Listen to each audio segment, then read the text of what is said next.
Arestado ang isang lalaki matapos magbanta at manakot umano sa isang may pagkakautang sa kanya. Balitang hatid ni Gabriel Gonzalez. Nasa loob ng isang convenience store sa Quirino Highway, San Jose del Monte, Bulacan, ang lalaking ito. Maya-maya dumating ang mga pulis at agad siyang pinadapa. Ang lalaki, sospek pala sa pagbabanta at pananakot sa isang lalaking nangungupahan sa lugar. Tatakutin lang sana nila because yung victim natin is allegedly mayroong atraso, sum of money sa ating mga suspect. So gusto nila sigurong mangolekta ng pera na dun sa ating victim. This is a parang bayad sa drugs na allegedly lang na atraso niya dun sa mga suspect natin. Ayon sa pulis, nakatakbo palayo ang biktima at nakahingi ng tulong. Nakahingi siya ng tulong sa ating barangay, and in turn naman yung barangay natin is humingi ng police assistance dito sa ating himpilan. Nagtago sila sa isang convenience store at doon namin natuntun yung suspect. Itinuro naman ng sospek ang apat na kasama niya na totoong may alam daw sa kanilang pakay. Sinama lang po kasi ako doon ng time na yan. Yung mga kasama ko, hindi ko naman talaga kilala yan. Ilagay ko lang daw po sa estante. Tapos hintayin ko lang daw po. Hintayin ko daw po siyang dumating. Babalikan daw po niya ako. Hindi ako sumunod. Baka madamay pamilya ko. Tinutugis pa ng pulisya ang apat niyang kasama. Sinusubukan pa naming hinga ng pahayag ang 45 anyos na biktima ukol sa paratang nasangkot siya sa iligal na droga. Sa ngayon, iniimbestigahan pa rin namin kung may link talaga sa illegal activity yung ating biktima. Nakumbiska sa sospek ang dalawang hindi lisensyadong baril na kargado ng mga bala. Maharap siya sa mga reklamong grave threat at illegal possession of firearms. Gabriel Gonzalez, nagbabalita para sa GMA News. Sa kontrasona ni Senate Minority Leader Alan Peter Cayetano, pinuna niya na tila may selective justice daw sa administrasyon ni Pangulong Bongbong Marcos.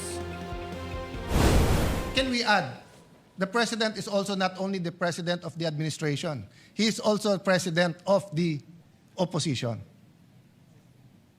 And respectfully, I believe that Senator Bato is fleeing unjustly because he cannot get justice. I believe Senator Jinggoy and Senator Marcoleta are political prisoners.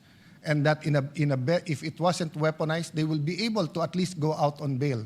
Sabihin nyo na mali ako, but should they be allowed to attend the impeachment? Pantay-pantay ba ang hustisya o selective justice po tayo ngayon? Nakakulong ngayon sa Estrada para sa mga kasong gravel plunder dahil sa pagtanggap umano ng kickback sa flood control projects. Meron ding plunder case si Marcoleta dahil sa pagtanggap niya ng donasyon noong siya'y kongresista pa bago ang campaign period noong eleksyon 2025. Si De La Rosa naman ay may arrest warrant mula sa International Criminal Court. Pinuna naman ni Senadora Pia Cayetano ang ibinida ng Administrasyong Marcos na nasa upper middle income status na ang Pilipinas. Anya, hindi ito tumutugma sa kasalukuyang nararanasan ng mga ordinaryong Pilipino. Kinwestiyon din niya rin ang implementasyon ng zero balance billing policy na ibinida ng Pangulo sa SONA. Kabilang ang magkapatid na Cayetano sa mga hindi dumalo sa SONA na Pangulo nitong Lunes. Sinisikap ang kunin ng pahayag ng Malacanang kaugnay sa kanilang kontra-SONA.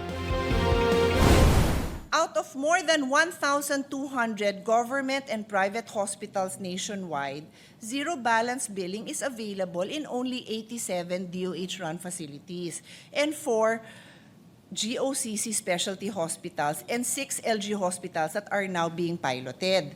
So wala pang 100. So 1,100 other hospitals do not have zero balance billing.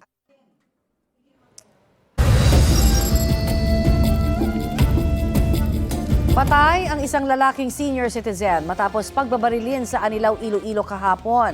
Sa investigasyon ng pulisya, sakay ng motorsiklo ang biktima at kanyang 14 anyos na anak na babae patungong Barotac Viejo para sa hearing ng isang kaso. Huminto ang biktima sa highway sa barangay Danggulaan. Habang may kausap, dumating daw ang riding in tandem na pinaulanan sila ng bala. Nakatakbo raw ang mag-ama pero hinabol sila ng mga suspect at pinagbabaril ulit. Nakaligtas po ang anak. Nagtamo naman ng hindi bababa sa 10 tama ng bala ng baril ang biktima. Patuloy ang pagtukoy sa pagkakakilanlan ng mga salarin. Ayon sa pulisya, posibleng konektado ang pamamaslang sa kasong grave threat na kinasasangkutan ng biktima. Wala pang pahayag ang pamilya ng biktima.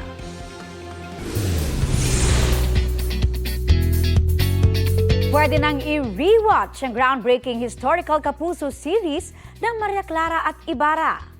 May rerun yan sa GMA Afternoon Prime simula sa Lunes.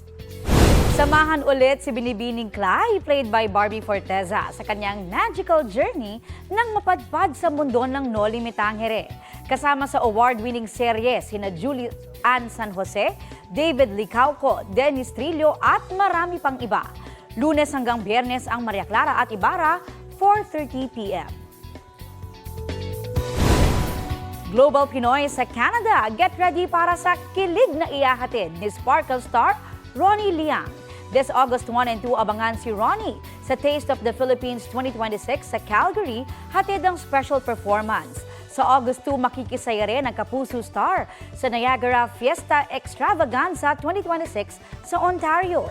At sa August 9, maghahatid ng ngiti si Ronnie sa Brampton Fiesta Extravaganza 2026 sa Ontario. Samantala, bantay panahon po tayo lalo't may dalawang LPA na binabantayan. Kausapin po natin si Pag-asa Assistant Weather Services Chief Chris Perez. Magandang umaga at welcome po sa Balitang Hali. Magandang umaga rin po sa kanila at sa lahat po na ating mga taga-subaybay. Nasaan na po yung eksaktong lokasyon ng dalawang low pressure area? Sa ngayon, yung isang low pressure, Connie, ay nandito na sa may bandang vicinity ng Baaw, Camarines Sur. At ito yung low pressure na nagdudulot nga ng pag-ulan hindi lamang dito sa Metro Manila, kundi maging sa mga karatig rehiyon at lalawigan. Samantala, isa naman ay nasa layong 1,580 kilometers silangan ng Visayas at hindi pa po ito nakakapekto sa namang bahagi ng ating bansa. May chance ho bang lumakas at maging bagyo yung LPA na nasa Bicol area? At ano ho yung inaasahan nating magiging galaw kaya nito? Well, sa ngayon, Connie, dahil nga nandito na siya sa mga coastal area na malapit sa landas ng ating bansa, ay malit ang chance pero inaasahan ito magdudulot ng pag-ulan dito nga sa Metro Manila, sa Bicol Region, sa Calabarzon, sa Mimaropa, Mindoro Provinces, Romblon at Marinduque. At sa mga oras na tayo, may nakataas po tayong heavy rainfall warning number 3. No? We have a yellow rainfall warning dito nga sa may bandang Quezon and then Laguna at Rizal. Ibig sabihin, nakakaranas dyan ng moderate to heavy rains at inaasahan po natin na over the next 3 hours ay posibleng ganun ding amount yung bumagsak sa mga naturang lugar. Kaya paalala po natin sa mga kababayan natin yung maging alerto pa rin sa mga posibleng pagbaha at pag-uho ng lupa. Sir Chris, medyo naputo lang ho yung inyong audio kanina. So, maliit po ang chance nitong maging bagyo. Tama ho ba? Tama po. Ito pong low pressure nandito sa baybayin ng Kabikulan ay bagamat malit ang chance maging bagyo, inaasahan pa nga rin pong magdudulot ng pag-ulan. Okay. Hindi lamang dito sa Metro Manila. Ano ho yung inaasahang galaw naman ng LPA sa labas po ng PAR? Sabi nyo kanina, wala pa itong direktang epekto sa ngayon. Pero magkakaroon ho ba? Are we predicting na baka magkaroon ho ng sabay na LPA po sa loob po ng Philippine Area of Responsibility? Well, sa ngayon po, malit din ang chance maging bagyo nito. No? Tinaasahan natin. Kung kilos man ito ay pa west-northwest dito sa Philippine Sea. Nagkakaroon naman po ng pagkakataon na talagang nagkakaroon tayo ng case ng multiple low pressures or even bagyo inside the PA. With the current scenario po, inaasahan natin na possibly itong mas malapit sa kalupaan ng ating bansa, yung sa kasalukuyan nakakapekto sa atin ay posible nang mag-dissipate in the next maybe 24 to 48 hours. At ito namang nasa labas, kung mananatili mang low pressure at pumasok ng PAR, ay kikilos ng pa west-northwestward or generally in the direction towards the southern part of Japan po. Okay, pero ito pong pag-uulan sa Metro Manila, dulot pa rin ho ba ito ng LPA? At hanggang kailan kaya yan tatagal? Well, asahan po natin ang possible na mga pag-ulan dito sa Metro Manila in the next 24 hours po hanggang bukas. Okay, marami pong salamat sa inyo pong update sa amin. Yan po naman si Pag-asa Assistant Weather Services Chief Chris Perez. Sa iba pang balita, isinumite ni Senador Ping Lacson sa Ombudsman ang mga ebidensya tungkol sa mano-mali umanong infrastructure projects sa Taguig. Ang mga akusasyon tinawag na malisyoso ni dating Taguig Congressman at ngayon Senador Alan Peter Cayetano. Balita hatid ni Ian Cruz. Isinumiti na raw ni Senador Ping Lacson at kanyang team sa Office of the Ombudsman ang mga ebidensyang kanilang nakalap tungkol sa umano'y mga questionableng infrastructure projects sa Taguig City na baluarte ni Senate Minority Leader Senador Alan Peter Cayetano. Naniniwala si Lacson na sapat na ang mga ebidensya para magsampa ng mga kasong plunder, malversation at paglabag sa anti-graft law laban sa mga responsable. Ani Lacson, kakaiba ang mga anomalya sa Taguig sa mga questionableng flood control projects na una nilang nadokumento sa Bulacan. Gumamit umano ng old and new tricks ang mga infrastructure projects sa Taguig. Kabilang anya ang pagpapanggap sa isang illegal na reclamation project bilang mga slope protection structure na may kasamang ilang ghost project. May mga kaso rin umano ng double appropriation at pag-recycle ng mga larawan mula sa mga luma at tapos ng kontrata para singilin at kubrahin ang bayad para sa mga bagong proyekto. Lahat anya ito, isang tao lang ang kumontrol simula 2019. Mula 2020 hanggang 2025, nasa 14.5 billion pesos anya ang infra projects ng Taguig. Sa kanyang panig, sinabi naman ni Cayetano na welcome sa kanya ang mga isinumiting dokumento ng kampo ni Lacson sa Ombudsman. Nagulat lang daw siya sa pagkukumpara ng Bulacan sa Taguig patungkol sa flood control projects. Honestly, nagulat ako na i-compare sa Bulacan kasi napakalayo. Witness ang buong kababayan namin sa Taguig at lahat ng nagiging bisita ang produkto ng good governance for wala pa naman 20 years, no? 2010 till now and ako 1998 till now bilang congressman. Nauna nang sinabi ni Cayetano na walang ghost project sa Taguig. Sabi niya, malisyoso ang akusasyon. But from my point of view, it's malicious because nga hindi ko alam kung ano exactly at bakit ganun ang accusation at bakit suddenly etc. But as I told you, always ready to face the consequences. May cost parati po talaga ang lahat ng ating pakikibaka, ang lahat ng ating struggle, maging opposition, mga administrasyon. Ang asawa ni Cayetano na sila ni Cayetano ang kasalukuyang mayor ng Taguig. Sinusubukan pa naming makuha ang panig ng Taguig LGU sa pahayag ni Lacson. Ngayong nagsumite na ng dokumento sa Ombudsman si Senador Lacson patungkol sa Taguig.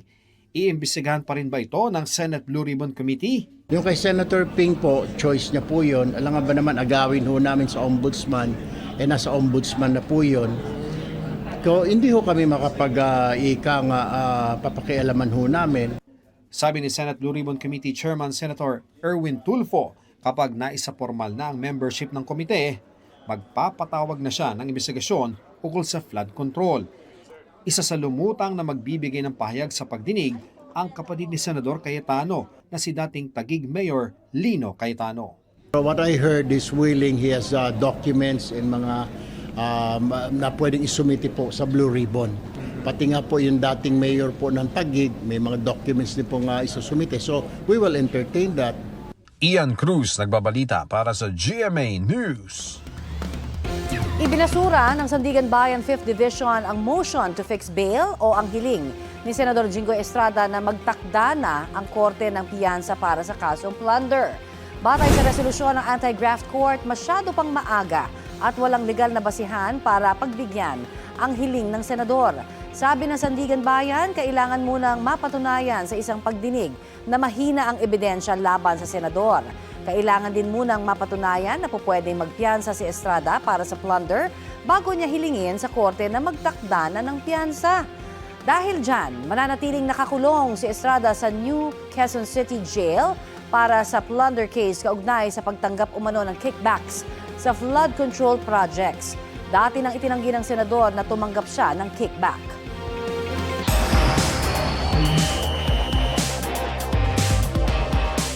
Pasok na sa round of 16 ng Mubadala DC Open si Pinay tennis star Alex Ayala. Nakatapat ni Ayala si dating world number 4 Qin Wenjiang ng China sa round of 32. Nakuha ni Jiang ang first set sa score na 6-4. Hanggang makabawi si Ayala sa susunod na dalawang sets, 6-4 at 6-1. Sunod na makakaharap ni Ayala sa torneo si Leila Fernandez ng Canada.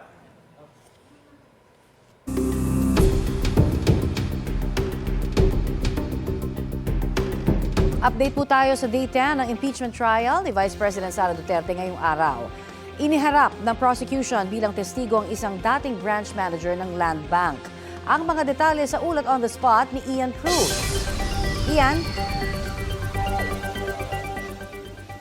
Yes, Connie, wala nga naganap na diskusyon ang depensa at prosecution patungkol nga doon sa pagpapalit ng sequence ng impeachment trial ni Vice President Sara Duterte. At Connie, sa opening kagad ng day 10 ng trial ay tinawag kaagad ni Presiding Officer Cheese Escudero ang prosecution.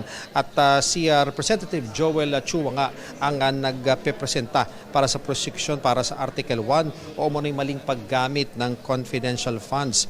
Bago ipresenta ang witness nila, pinagsalita muna si Representative Leila De Lima para sa opening remarks. Pinayagan naman ito ni Escudero. Pero sa gitna ng opening remarks, nag-object si Attorney Michael Powa na conclusion of fact and law na raw ang sinasabi ni De Lima. Kaya kalaunan, Connie, pinatigil na rin Escudero si De Lima.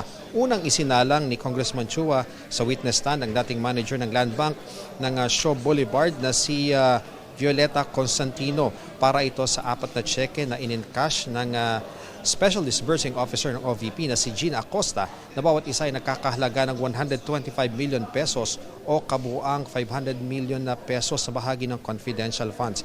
Hindi na nagkaroon ng pagtatalo ukol sa pagkakakilanlan ni Constantino at mga cheque matapos itong kilalanin ng depensa sa pamagitan nga ng stipulation ni Attorney Michael Powa. Kinumpirma ni Constantino na sila nga ang nagproseso ng cheque noong 2023. Kinuha raw ito ng disbursing officer na si Gina Acosta kasama si Lemuel Ordonio. Ayon kay Constantino, sinabi sa kanila ng mga taga-OVP na may malaking withdrawal sila. At hindi naman, Connie, nag-cross-examination ang depensa sa testimonya nga ng Tagalan Bank. Kaya inaasahan nga na ito so far ang pinakamabilis na pagsalang ng isang witness na hindi gaya ng iba na inabot ng 2 araw. May interjection at intervention din ng mga senador sa pagtatanong ni Senador Erwin Tulfo. Sinabi nga ni Constantino na nilipat ang OVP account sa Shaw branch nang lumipat ang OVP mula Quezon City tungo sa Mandaluyong noong 2022. Tinanong ni Tulfo kung normal ba ang pag-withdraw ng 125 million pesos. Ang sagot naman ni Constantino, unusual ito. Hindi rin daw nila alam na confidential funds pala ito. Pero bilang taga-bangko ay nag-isip din sila kung saan nga ba ito gagamitin. Nang usisay naman ni Senador Bam Aquino kung inireport pa nila ang bagay na ito sa AMLAC. Sinabi ni Constantino lahat naman daw ng 500,000 pesos transactions pataas ay covered ng mga transactions at inire-report nga ito ng AMLAC. So Connie, hanggang sa ngayon ay yung intervention ng mga senador ay nasa final na punto na at inaasahan natin na may kasunod pa ang prosecution ay isasalang si Nenita Camposano na branch manager din ito dati sa Land Bank branch doon naman sa DepEd.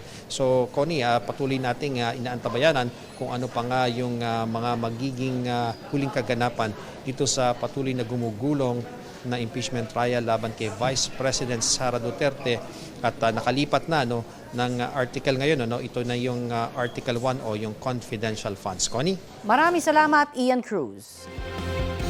Ibinida ni Pangulong Bongbong Marcos sa kanyang sona nitong Lunes ang ilang target sa mass transportation ng bansa. At kaugnay niyan, makakapanayam natin si DOTR Secretary Giovanni Lopez. Magandang umaga at welcome po sa Balitang Hali. Ay, magandang umaga po Sir Rafi at sa lahat po ng iyong taga-subaybay. Opo. Ano po sa mga ongoing transportation project ang malapit ng mapakinabangan ng ating mga kababayan? Para po sa taon na 2026 po, for the remaining months of this year po, may mga iba't ibang mga proyekto po ang sa mga iba't ibang sektor po natin. Unahin na lang po natin sa Pantalan. By next month po o August po, kaya na po nating i-inaugurate at mag-operate yung sinatabi nating Port of Lucena. At inasahan din po natin sa bago matapos ang taon, yung mga 3 additional busway stations po natin. At ito ay yung sa Bagong Baryo, Balintawak at Guadalupe. Pagdating naman po ng Disyembre, inasahan din po natin na matatapos na rin po yung terminal natin pagdating dito sa Paliparan sa Bukidnon. At yun din po yung sinasabi nating mula pong Santo Tomas, yung phase 1 po niyan hanggang sa Chaong. Ngayong October naman po, within our timeline and target, yung bagong terminal din po dito sa Siargao Airport natin. Ito mga target po na pagbubukas, wala naman po nagiging aberya so far? So far po, Sir Rafi, within timeline pa rin po kami. At nasa timeline kami, nasa target pa rin po namin. Pero ang isa po talagang binabantayan namin at sa tingin naman po, kumpiyansa kami, yung pagdating po ng second quarter ng 2027, yung sinasabi nating 12 stations ng MRT7 at partial operations na po yan by second quarter of 2027. At ano naman po status ng subway project sa ngayon? Yung subway pa rin po natin, within timeline po tayo, ang maganda po dito, 90% na po tayo as of June, nung sinasabi nating right of way acquisition po natin.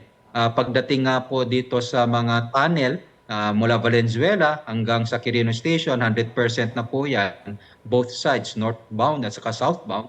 Ganun din yung mga tunnel natin dito sa North Avenue hanggang Tandang Sora naman. Tapos yung Ortigas natin papuntang Anonas at saka papuntang Camp Aguinaldo po, almost 90% na rin po yung tunnel natin dyan. Pa rin natin na magkakaroon tayo ng demonstration run po by 2028 bago po matapos yung termino ng ating Pangulo. So ibig po sabihin kung demonstration run pa lang, kailan po ang magiging fully operational po ito? Yung buong 33 kilometers po ng ating subway ay mangyayari po yan around mga 2031 or 2032. Kasi alalahanin po natin kailangan din pa po ng testing at commissioning ng ating mga riles. At wala na pong problema doon sa mga construction, nabanggit nyo, na-plansya na yung mga right-of-way issues. Isa ito sa mga nagpapadelay sa mga proyekto ng gobyerno. Tama po, Sir Rafi, no? Hindi lang po yung right-of-way issue. Ngayon nga po, sabi ko nga po, na meron na tayong 90%. Ang pangalawa po na talagang importante ho dito is we are assured of the funding po kasi for the longest time po, ilang taon din po na hindi po nabigyan ng sapat na pondo ang ating mga ganitong malalaking proyekto. Pero sinisiguro po ng ating Pangulo na ngayon po kung anumang pondo kakailanganin para sa isang taon ay may bibigay po at maproprogram po sa budget po ng DOTR. Gayong itong subway project po, tatawid sa kabilang administrasyon, mapapondahan pa rin po ito? May kasiguruhan na may pondo po ito? Tama po, at kahit tatawid ito sa susunod na istasyon, ay ito po isang loan covenant po natin. No? Ang katulong po natin dito is JICA. So this is a sovereign commitment. So kailangan po talaga, other the loan proceeds, meron po tayong sinasabi na government counterpart, kailangan po mapondohan talaga yung GOP po nito. Yung mga jeepney drivers po natin na naghihintay, hindi kasi nabanggit sa SONA ng Pangulo yung tungkol dun sa pending fair hike petition ng transport groups. Ano pong update dito? Kung maalala nyo po, Sir Rafi, no, ang nabanggit po ng ating Pangulo ay yung mga ayuda po, no, mga tulong po, mga government interventions po na binigay ng ating Pangulo ng administrasyon para sa mga naapektuhan po dito sa ating oil crisis. Ngayon po nagsumit recommendation po sa Malacanang at ang talagang option 1 po namin is to expand pa yung ating ongoing government intervention. Ito po yung fuel subsidy or fuel discount na 10 pesos per liter which has a cap of 150 liters per week po. Kailangan po kasi na ito yung bigyang tuon natin at pansin sapagkat po targeted yung approach natin dito. Ibig sabihin, matutulungan natin yung mga transport group, transport operators. At the same time po, hindi tayo makakapagbigay ng karagdagang pasanin sa ating mga commuters po. So tinitingnan namin ngayon kung kailangan pa natin na palakihin yung diskwentong nakukuha nila from 10 pesos, maaari bang 15 pesos na lang po or 20 pesos or padamahin po yung litrong makukuha nila sa isang linggo. Kasi right now is limited sila sa 150, 10 liters per day and 150 po yung diskwentong makukuha nila. Paano naman po yung magiging sistema sa binanggit ng Pangulo na pag-shift sa electric public transportation? Ito po'y kasado na ba? Opo, nasimulan na po natin. No? One good example po yung ginagawa natin proyekto dito sa Davao City, sa Davao ay yung tinatawag natin Davao Modernization Public Transport Program po natin. Ito po ay part of our commitment here. Ito po yung mga buses, almost 1,000 buses po ang tatagbo dito kapag natapos yung programa. 386 po dito ay already electric vehicles.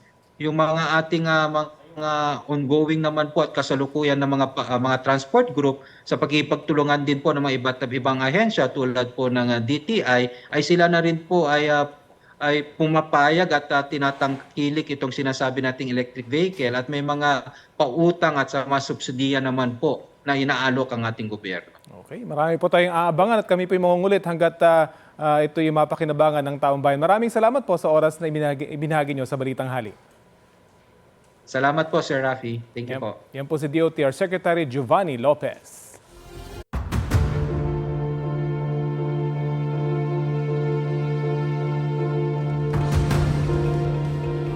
Pinagsusumiti ng Ombudsman ang counter-affidavit si dating House Speaker Martin Romualdez. Para yan sa rekomendasyon ng Special Panel of Investigators na kasuhan siya ng plunder, graft, direct at indirect bribery at money laundering kaugnay sa questionabling flood control projects. 15 araw ang ibinigay kay Romualdez at sa iba pang respondents para sumagot. Pagkatapos niyan, magdedesisyon ang Ombudsman kung may sapat na ebidensya para magsampa ng mga kaso sa Sandigan Bayan. Ang pagsasampa ng kaso laban kay Romualdez ay binanggit ng Pangulo sa kanyang State of the Nation address nitong Lunes. Sagot dyan ni Romualdez, wala siyang ginawang anumang labag sa batas at handa raw siyang patunayan ito. Update po tayo kaugnay sa investigasyon ng pulisya sa pagsabog ng improvised explosive device sa Maynila at pagkaka-recover sa isa pa sa Pasay. May ulat on the spot si June Veneracion. June? Connie, 3 araw matapos ang pagsabog ng IED sa Maynila at pagkaka-recover ng isa pa sa Pasay. May leads na raw ang Philippine National Police kung sino ang posibleng may pakana ng mga ito. Hindi nagbigay ng dagdag na detalye pero tiniyak ni PNP Chief Jose Melencio Nartates Jr. na nakatutok ang kanilang mga investigador 24 oras para malutas ang krimen. Sabi ni Nartates, bigyan na sila ng panahon at malulutas din nila ang mga IED incident ng SONA. Sa inisyal na investigasyon ng PNP, pananakot ang nakikita motibo base sa lumabas sa pagsusuri na walang shrapnel ang mga IED. Yan, litas mula Kamkrame, Balaysecon. Maraming salamat, June Veneracion. For the very first time, isang Filipino act ang magpe-perform sa isa sa biggest at most prestigious festivals in the world, ang Lollapalooza 2026. Ready na to make history ang P-Pop Kings SB19. Puspusan na ang paghahanda ng 5-member ensemble na ngayon nasa Amerika para sa kanilang magiging epic at historic performance sa Chicago this Friday. Chika ng SB19, years of patience and hard work have finally paid off. Surreal pa rin daw ang feeling nang matanggap nila ang invitation at confirmation para sa event. Very grateful sina Pablo, Josh, Stel, Ken at Justin sa 18 at sa buong team na nakasama nila all throughout their music journey. Higit daw sa isang world-class performance, mission din ng SB19 na dalhin sa international stage ang tunay na kwento, talento at kulturang Pilipino. Hopefully, it becomes a ripple effect. It becomes one of the stepping stone where people could, dive deep in the rabbit hole and see what Filipino music and what Filipino culture is all about.